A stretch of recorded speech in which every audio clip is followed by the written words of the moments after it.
اگر کوئی شخص جنبی ہو اور سحری کے وقت اٹھے اور وقت کم ہو تو پہلے غسل کرنا ضروری ہے یا سحری مکمل کر لے اس کے بعد غسل کر لے؟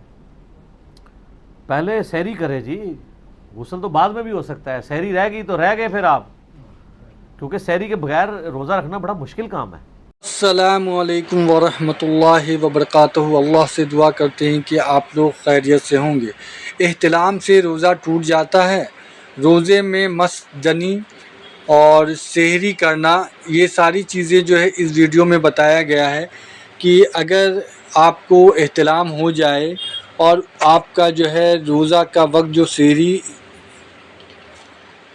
کا وقت ہوتا ہے، اس میں آپ اٹھیں تو پہلے آپ کو غسل ضروری ہے یا روزہ رکھنا ضروری ہے. اس چیز کے بارے میں علی مرزا نے کچھ باتیں بتائی ہیں، اور ہمیں بھی چاہیے کہ ہمیں اس چیز کے بارے میں نالج ہونا بہت ضروری ہے کہ جو بھی صحیح معاملہ ہے وہ سامنے آنا چاہیے اور جو ضروری ہے وہ ہونا چاہیے. اور اللہ تو بہت غفور الرحیم ہے، معاف کرنے والا ہے. اگر کوئی غلطی ہو جائے تو اللہ معاف کر دے. آمین ثم آمین.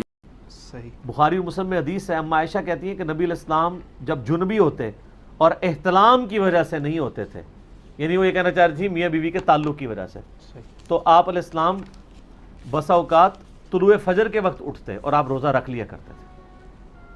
یعنی طلوع فجر کا مطلب ہے صبح صادق ختم ہو چکا ہے، تو آپ سحری بھی کھا سکتے ہیں.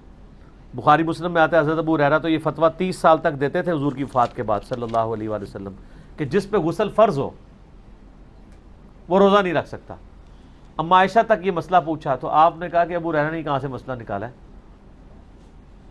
جب ان کو پوچھا گیا تو انہوں نے کہا کہ نبی علیہ السلام تو خود یعنی اپنی بیویوں سے تعلق قائم کرنے کی وجہ سے جنبی ہوتے تھے اور آپ اس حالت میں روزہ رکھ لیتے تھے اور فجر کا وقت داخل ہونے کے بعد غسل اتارا کرتے تھے. تو آپ پہلے سحری کھائیں پھر بعد میں.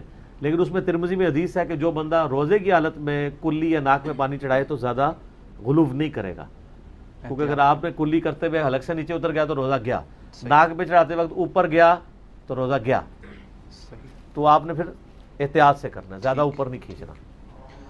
اچھا، اب آپ اس میں یہ بھی دیکھیں کہ نبی علیہ السلام پہ جو غسل فرض تھا وہ آپ کو پتا تھا نا کہ مجھ پہ غسل فرض ہے، تو آپ رات کو غسل کر لیتے. احتلام والے کو تو بیچارے کو پتہ ہی نہیں ہوتا، تو اس کیس میں بھی وہ روزہ رکھ سکتا ہے جس کو پتہ ہے کہ میں نے غسل اتارنا ہے. جس بیچارے کو پتہ ہی نہیں ہے کہ میں نے غسل میرے پہ صبح اٹھ کے اس کو پتہ چلا تو وہ درجہ اولا کر سکتا ہے.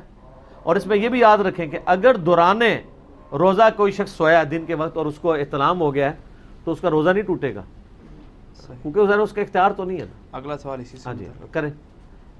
آپ نے جواب دے دیا. اسی کا دوسرا پورشن یہ کہ اگر کوئی جذبات سے مغلوب ہو کر مشت زنی کر لے تو پھر روزے والا اس کے اوپر میں نے بات کی ہوئی تھی نا کہ اس کا روزے کا پھر وہ کفارہ تو نہیں دے گا، وہ 60 روزوں والا، وہ فدیہ یعنی فدیہ نہیں، قضا، ایک روزے قضا کرے اور توبہ کرے.